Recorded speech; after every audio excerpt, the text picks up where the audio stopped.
बातमीचे प्रायोजक आहेत Iqbal fashion, बेगमपेठ market, Solapur. सोलापूरच्या छत्रपती शिवाजी महाराज सर्वोपचार रुग्णालय अर्थात सिव्हिल हॉस्पिटलच्या प्रशासनाचा निष्काळजीपणा व हलगर्जीपणा समोर येत आहे. सिव्हिल हॉस्पिटल म्हटलं की नागरिकांना एक भीतीच बसली आहे. नको रे बाबा नको, सिव्हिल हॉस्पिटलमध्ये नको, तिथली परिस्थिती भयानक आहे असं नेहमी नागरिक म्हणत असतात. मात्र गेल्या काही दिवसात सिव्हिल हॉस्पिटल प्रशासनाने अनेक गंभीर आजारांवर रुग्णांना योग्य ते उपचार देऊन बरे केलेले आहे. असे असताना देखील सिव्हिल हॉस्पिटल प्रशासनाविरोधात तक्रारी देखील दिवसेंदिवस वाढतच आहे. काही रुग्णांवर योग्य ते उपचार केले जातात, मात्र काही रुग्णांना योग्य ते उपचार मिळत नसल्याने आता थेट रुग्ण मीडियाशी संपर्क करत आपली प्रतिक्रिया मांडत आहेत. एवढेच नव्हे तर मीडियाच्या कॅमेरासमोर रडण्याची वेळ सुद्धा रुग्णांवर आली आहे. आता एका प्रकरणात रुग्णाने सिव्हिल हॉस्पिटल प्रशासन विरोधात घडली हकीकत लोकप्रधान न्यूज चॅनल समोर मांडली आहे. परशुराम अंबादास मिठ्ठा, वय वर्ष 57, राहणार जोडबावी पेठ, सोलापूर, हे उपचारासाठी 15 ऑगस्ट रोजी सोलापूरच्या सिव्हिल हॉस्पिटलमध्ये ऍडमिट झाले. मात्र त्यांना हॉस्पिटलमध्ये योग्य ते उपचार मिळत नसल्याने ते कंटाळले आहेत. त्यांनी उपचार मिळत नसल्याचे पाहून थेट मीडियाशी संपर्क साधला व आपली प्रतिक्रिया मांडत फोनवरच डोळ्यातून अश्रू काढत आपली कैफियत मांडली. यावेळी लोकप्रधान न्यूज चॅनलच्या पत्रकारांनी तुम्ही रडू नका, आम्ही तुमच्या पाठीशी आहोत असे म्हणत त्यांना धीर दिला व सिव्हिल हॉस्पिटलमध्ये जाऊन त्यांची प्रतिक्रिया जाणून घेतली. सिव्हिल मध्ये उपचार घेत असलेल्या परशुराम मिठ्ठा यांचं म्हणणं आहे तरी काय, चला तर जाणून घेऊया. मी परशुराम अंबादास मिठ्ठा. मी ESI हॉस्पिटलमध्ये ॲडमिट होतो. मी सिटी बस परिवहन खात्यात कामाला आहे. मग माझी पगारमधनं कट होता म्हणून ESI हॉस्पिटलमध्ये ॲडमिट होतो मी. मग अचानक बोलता बोलता मी कोम्यात गेल्यासारखं माझी परिस्थिती हाल झाली. मग तिथून मला माझा भावाचा मुलगा आणि माझी मोठी सून ते ॲम्ब्युलन्समध्ये घालून इथं मला ॲडमिट केलेत. ESI थ्रू इथं पाठवलेत. इथं पाठवले 15 ऑगस्टला.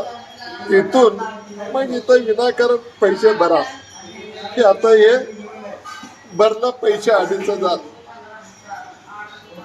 MR काढण्यासाठी. मग MR काढल्यावर परत का म्हणले बरोबर नाही आहे, निघाला नाही, परत आणा पेशंटला म्हणले. आणि आता तुम्ही प्रत्यक्ष बघितलेल्या पायरी चढून पेशंटला न्यायला इथं काय बी सुविधा नाही. ते गाड्यामध्ये नेतात आणि इतर लेडीजला धरा म्हणतात. एखादा बॅलन्स घेऊन खाली पडला बिडला, डोकं फुटला, कोण जिम्मेदारी? आता माझा एक चालतंय, माझ्या वडिलासारखे लोक आहे बघा, अशी हालत लोकाला, ते मामा लोकाला त्रास द्यायचं पाळी येत आहे. किती वेळा काढले तुम्ही MR? किती वेळा काढलो? MR आता 3 वेळा काढलेत. आणि काढल्यावर का म्हणताय बरोबर निघालं नाही, परत जावं म्हणतात, हाकलून दिलेत तिथलं. परत नेलेत, इथं औषध दिलेत, औषध देऊन ना परत MR काढलेत. आता पैसे भरा म्हणतात. असं एकूण 3 वेळा MRचं काढलेत. कशासाठी काढले 3 वेळा? काय प्रॉब्लेम काय? हे माझे दोन्ही पाय नाही म्हणजे एका वेळेस होतो ना MR काढल्यावर 3 वेळा काढण्याची काय गरज? ते दिसलं नाही, बरोबर निघालं नाही.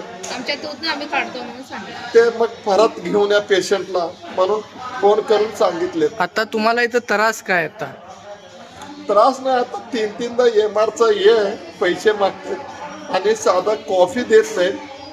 कागदवर टाईप करून दिलेले कागद आहे आणि ते हाडाचं डॉक्टर म्हणून आहे 30 नंबरला पाठवून दिलेत.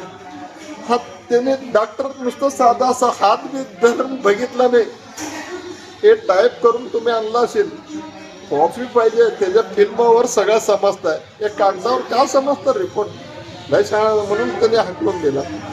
तिथनं परत आणला. आता तुमची मागणी काय? काय करावं? नाही, हे ट्रीटमेंट डॉक्टर लोक इथले आहेत एकदम व्यवस्थित आहे, परंतु कामकाज जे आहे ना उशिरा चाललेलं, ताणवाताणी पळावापळी चाललेत आणि लेडीज लोकांना विनाकारण त्रास. सर्वसामान्य चिंतेला किती त्रास द्यायला लागला असेल. पुरुष माणूस असला तर काय तर धडपड केले असते. लेडीज लोक काय करणार सांगा बरं? अनोळखी माणूस काय लेडीजला हाकला नुसतं, काय ऐकून बी घेत नाहीत. इतका इथं नागरिकांची छेड करायला लागलेत आणि प्रशासन कुठलंही इथं निष्काळजीपणा चाललेला आहे. माननीय जिल्हाधिकारी कलेक्टर साहेबांना एक माझी विनंती आहे, दर महिना का होईना इथं येऊन हाऊस रेट घाला, इथले परिस्थिती जनतेचं काय हाल चालला ते प्रत्यक्ष बघा म्हणा. आणि मला हा माझी मुलाखत घ्यायला लागला तुम्ही. हे जनतेला नाक दाबल्याशिवाय तोंड उघडत नाही म्हणून म्हणतात मोठे लोक.